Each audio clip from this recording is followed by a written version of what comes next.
Selamat sore semua, perkenalkan nama saya Jasa Budi Mendova dengan NIM 213304012556. Saya jurusan S1 Akuntansi Fakultas Ekonomi Universitas Premier Indonesia. Baik, di sini saya akan menjelaskan atau mempresentasikan mata kuliah Sistem Informasi Akuntansi dengan topik 4 yaitu analisis sistem, desain sistem, dan implementasi sistem. Baik, subtopik pertama yaitu definisi. Data adalah fakta atau angka relatif yang tidak berarti bagi pemakai. Informasi data adalah sekelompok elemen yang terintegrasi dengan maksud yang sama untuk mencapai suatu tujuan. Yang lanjut yaitu elemen sistem adalah sistem pembentuk konvensional dan elemen sistem modern. Sistem informasi adalah yaitu untuk memberikan suatu penyelesaian berupa informasi yang dapat dipakai untuk mengambil suatu tindakan keputusan selanjutnya, baik untuk jangka pendek, menengah, atau panjang dalam sebuah organisasi atau kumpulan dari komponen-komponen yang saling berinteraksi untuk mengelola informasi pada suatu organisasi untuk mendukung kegiatan organisasi tersebut. Analisis, desain, dan implementasi sistem informasi adalah proses yang dilakukan oleh seseorang atau sekelompok spesialis untuk membuat dan atau mengembangkan suatu sistem informasi. Sebutan yang kenal yaitu software. Baik, lanjut yaitu subtopik kedua yaitu sejarah perkembangan sistem. Pengembangan sistem informasi yaitu pada awalnya suatu sistem informasi tidak selalu dikaitkan dengan teknologi informasi. Seiring perkembangan teknologi serta kebutuhan atau peningkatan efektivitas dan efisien organisasi dan upaya menyediakan layanan yang lebih baik para pengguna atau pelanggan, maka dibutuhkan sebuah tata cara atau metode untuk membuat atau mengembangkan suatu sistem informasi. Sistem informasi juga tersebut harus dapat diintegrasikan dengan bermacam-macam sistem yang lain agar kinerja organisasi yang menjadi lebih. Alasannya kenapa yaitu 1A, kelemahan pada sistem lama bisa karena manual. Sistem lama menghasilkan ketidakkonsistenan informasi atas pengelolaan data. Kedua itu meraih kesempatan atau peluang bisnis lainnya menurut syaratnya sistem informasi sesuai tuntutan pengambilan keputusan cepat untuk merespon profit, oportunitas, dan keunggulan situasi tersedia. Ketiga yaitu instruksi perubahan kebijakan eksternal dari pemerintah atau organ bisnis terkait.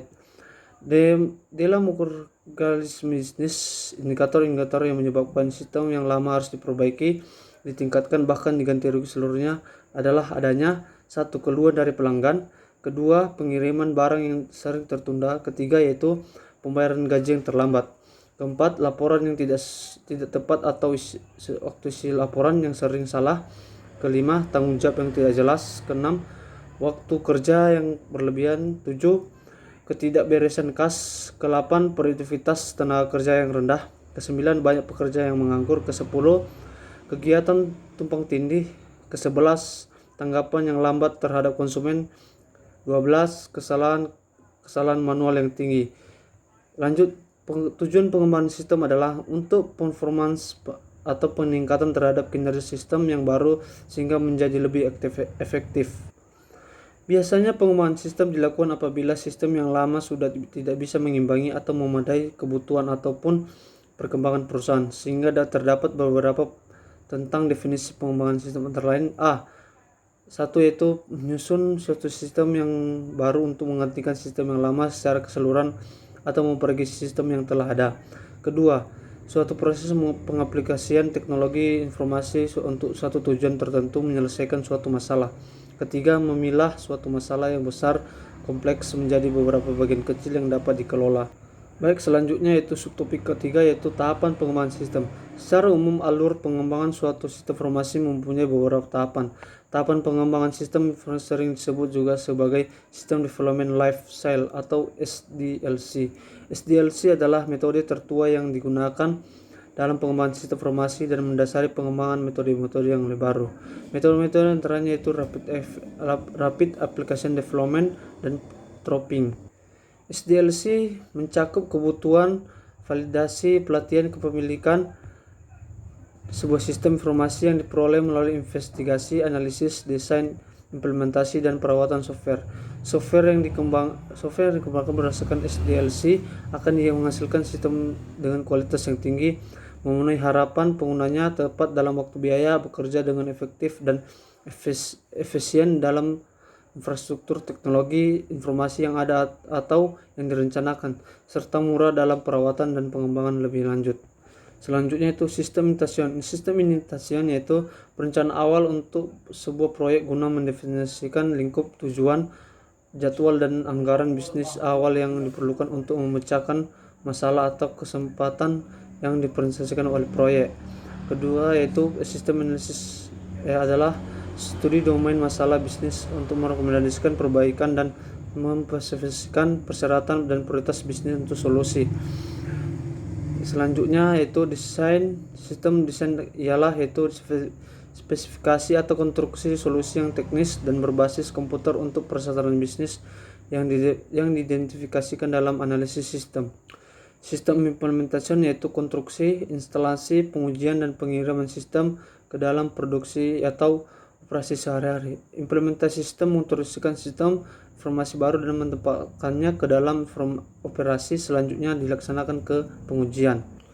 Baik, lanjut lagi subtopik keempat yaitu prinsip pengembangan sistem. Apa saja prinsip? Yaitu satu, melibatkan pengguna sistem guna menghindari konflik antara pengguna dan pengembangan sistem.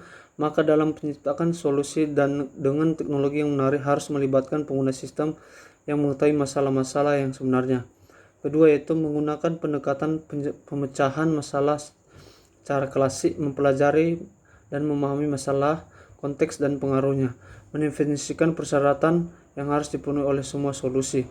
Yang ketiga yaitu bentuk fase dan aktivitas fase-fase yang dapat dibentuk dengan pengembangan sistem adalah definisi lingkup, analisis masalah, analisis persyaratan, desain logis, analisis keputusan, desain fisik dan integrasi, konstruksi dan pengujian serta instalasi dan pengujian. Yang keempat yaitu dokumentasi sepanjang pengembangan. Dokumentasi sangat berguna untuk pengembangan sistem berikutnya. Yang kelima, bentuk standar. Untuk mencapai atau memperbaiki integrasi sistem, organisasi beralih ke standar yang berbentuk arsitektur teknologi informasi enterprise. Yang keenam yaitu kelola proses dan proyek manajemen. Proses adalah aktivitas terus-menerus yang mendokumentasikan, mengajarkan, mengawasi penggunaan dan memperbaiki metodologi yang dipilih organisasi untuk pengembangan sistem.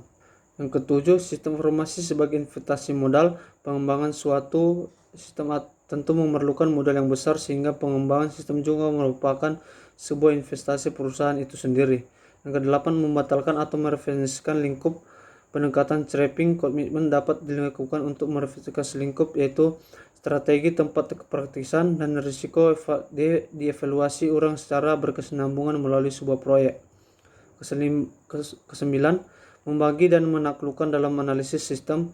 Prinsip ini disebut dengan factoring, yaitu berulang-ulang membagi masalah lebih besar ke dalam bagian yang lebih mudah dikelola, menyederhanakan proses pemecahan masalah.